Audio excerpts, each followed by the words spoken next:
میزان میں ہر چیز رکھی جائے گی۔ اللہ رب العالمین فرماتا ہے وَنَضَعُ الْمَوَازِينَ الْقِسْطَ لِيَوْمِ الْقِيَامَةِ، اس دن عدل و انصاف کی ترازویں لگا دی جائیں گی۔ فَلَا تُظْلَمُ نَفْسٌ شَيْئًا، کسی نفس پر ذرہ برابر بھی ظلم نہیں ہوگا۔ إِن كَانَ مِثْقَالَ حَبَّةٍ مِّنْ خَرْدَلٍ أَتَيْنَا بِهَا، اگر رائی کے دانے کے برابر بھی اس نے کوئی نیکی کی ہوئی ہوگی تو اس کی نیکی لائی جائے گی۔ وَكَفَى بِنَا حَاسِبِينَ، حساب کرنے کے لیے ہم کافی ہیں۔ اللہ رب العالمین بڑی تیزی کے ساتھ تمام بندوں کا حساب کرے گا۔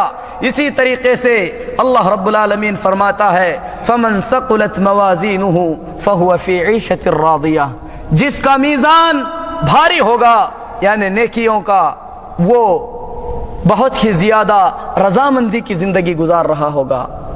جس کا نام ہے اعمال، جس کا میزان گناہوں کا بھاری ہوگا، ایسا آدمی میرے محترم بھائیو جہنم میں ڈال دیا جائے گا۔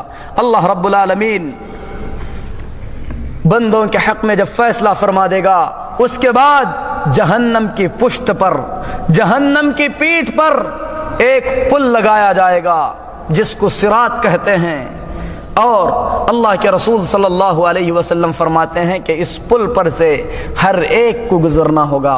قرآن مجید میں اللہ رب العالمین فرماتا ہے وَإِن مِّنكُمْ إِلَّا وَارِدُهَا كَانَ عَلَى رَبِّكَ حَتْمًا مَّقْضِيًّا، تم میں سے جتنے بھی ہیں ان تمام کو اس پل پر سے ہو کر گزرنا ہے۔ یہ اللہ رب العالمین کی طرف سے کیا گیا بڑا حتمی فیصلہ ہے۔ میرے محترم بھائیو، پل جہنم کی پیٹھ پر لگایا گیا ہے، اور کس طریقے کا ہے؟ رسول اللہ صلی اللہ علیہ وسلم فرماتے ہیں کہ اس کی دھار تلوار سے زیادہ تیز ہوگی۔ اس پل پر بڑے بڑے کانٹے لگے ہوئے ہوں گے۔ جب لوگ اس پل پر سے گزر رہے ہوں گے، ان کے نامہ اعمال کے مطابق، ان کے اعمال کے مطابق جہنم سے کانٹے نکل کر انہیں کھینچ کر جہنم میں ڈال دیں گے۔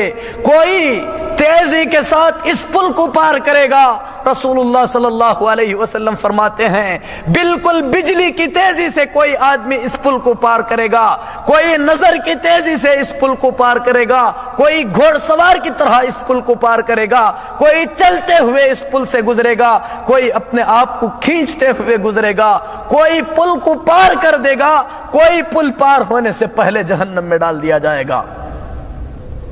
اس کے بعد جب جہنمی جہنم میں ڈال دیے جائیں گے، جنتی جنت میں ڈال دیے جائیں گے، نامہ اعمال تقسیم کر دیے جائیں گے۔ جن کا نامہ اعمال ان کے داہنے ہاتھ میں دیا جائے گا، وہ تو بڑے خوشی خوشی اپنے نامہ اعمال کو پڑھیں گے۔ جو شخص اپنا نامہ اعمال اپنے بائیں ہاتھ میں پائے گا، وہ موت کو پکارے گا، اس وقت کوئی موت نہیں آئے گی۔ جب فیصلے مکمل ہو جائیں گے، اس کے بعد اللہ رب العالمین فرمائے گا کہ جہنمیوں، جہنم میں داخل ہونے سے پہلے بندوں کے درمیان جتنے ظلم ہوئے ہیں ان تمام ظلموں کا بدلہ چکایا جائے گا۔ رسول اللہ صلی اللہ علیہ وسلم فرماتے ہیں تمام مخلوقات کو زندہ کیا جائے گا، یہاں تک کہ اگر کسی سینگ والی بکری نے بے سینگ بکری کو مارا ہے، اللہ تبارک و تعالی بے سینگ بکری کو سینگ عطا فرمائے گا، وہ اس بکری سے بدلہ لے گی۔ اس طریقے سے بندوں کے درمیان فیصلے کر دیے جائیں گے۔ اس کے بعد انسانوں کے درمیان کے فیصلے ہو جائیں گے۔ سب سے پہلا فیصلہ انسانوں کے خونوں کا فیصلہ ہوگا، مالوں کے فیصلے ہوں گے۔ اسی کے متعلق رسول اللہ صلی اللہ علیہ وسلم فرماتے ہیں اتدرون من المفلس، جانتے ہو کہ مفلس کسے کہتے ہیں؟ صحابہ نے کہا اے اللہ کے رسول صلی اللہ علیہ وسلم المفلس فینا من لا دینار له ولا درہم، ہم تو مفلس اسے سمجھتے ہیں جس کے پاس نہ دینار ہے نہ درہم ہے۔ رسول اللہ صلی اللہ علیہ وسلم نے فرمایا کہ میری امت کے مفلس وہ ہوں گے جو بڑے بڑے نیکیوں کے انبار لے کر آئیں گے، کسی کو گالی دیا ہے، کسی کو مارا ہے، کسی کو ستایا ہے، اللہ تبارک و تعالی اس کی نیکیاں لے کر مظلوموں کو دے گا۔ نیکیاں ختم ہو جائیں گی تو مظلوم کے گناہوں کو لے کر ظالم پر ڈال دیا جائے گا، پھر جہنم میں پھینک دیا جائے گا۔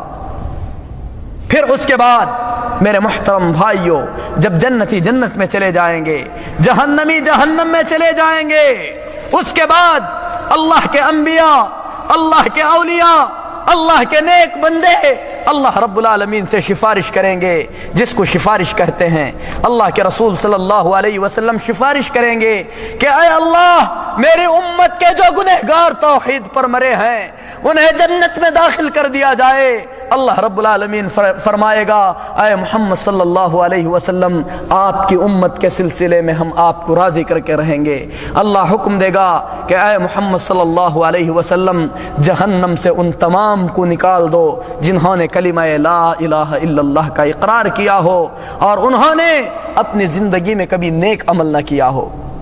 جس کے دل میں توحید ہے بالآخر اسے جہنم سے نکال دیا جائے گا۔ رسول اللہ صلی اللہ علیہ وسلم فرماتے ہیں کہ جب جہنم کو بھر دیا جائے گا، جہنم پکار کر کہے گی حل من مزید، کیا جہنم میں ڈالنے کے لیے اور کچھ باقی ہے؟